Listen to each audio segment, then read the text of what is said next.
Hi, I'm Dr. Mark Pitstick at soulproof.com, and we're talking about miracles and divine revelations. Maybe you've had some experiences like this, but if you haven't had yet, I'd like to share some that I've encountered. One of the fellows in our documentary film, Soul Proof, John Wells, shared that he was in his barn, a 3-story barn, deep inside the barn, a good 50, 70 feet from the doorway. He was working on this old barn, and all of a sudden saw little bits of hay and dust falling around him. He looked up and realized the barn was collapsing above him. The next thing he knew, he was standing by the pond, which was about 150 yards from the barn. His wife, hearing the commotion, ran out, yelling and screaming, thinking for sure he was dead as his barn collapsed on him.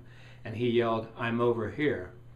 He considers it a total miracle that in the time it took for that barn to collapse, he somehow, unexplainably, went hundreds of yards away in what would have been about 2 or 3 seconds. Impossible to do. He didn't run, he didn't make the move, he just transported like the police officer. My dad, after his second open heart surgery, the night of his surgery, was laying in bed and he felt very cold.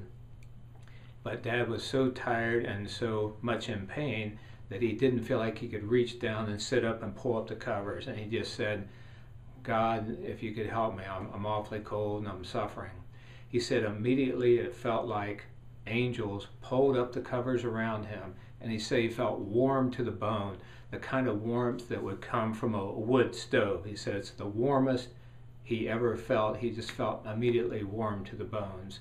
And he could see little lights in the room around him, what he felt like were angelic visitations.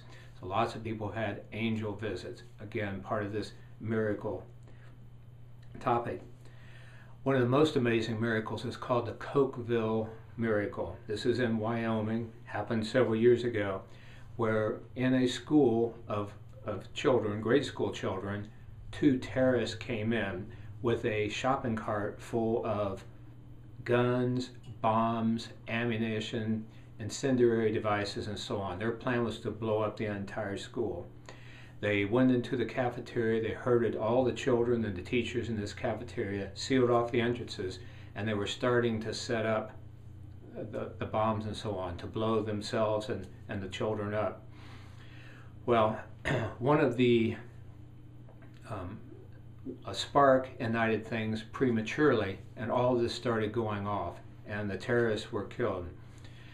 In the event, though, in the midst of that event, no children were killed, not even any children were hurt. 1 or 2 had little scratches, same way with the teachers. And yet, the entire cafeteria was charred to a crisp. It seems totally unlikely anybody would survive it. Well, afterwards, when the investigators were asking the children, many of the children, again, I'm getting teared up because this is such great stuff.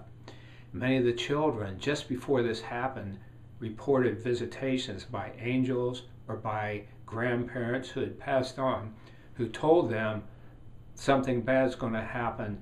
I want you to run and get yourselves underneath these tables and be up against the wall, and by doing so, they survived. The Cokeville miracle, Dan Millman talks about in his book, Divine Interventions, just one of many miracles out there. Let this empower you and hearten you and help you live life fully, no matter what you're going through right now. So visit our website, soulproof.com, sign up for the newsletter and learn much more about this category of afterlife evidence and others.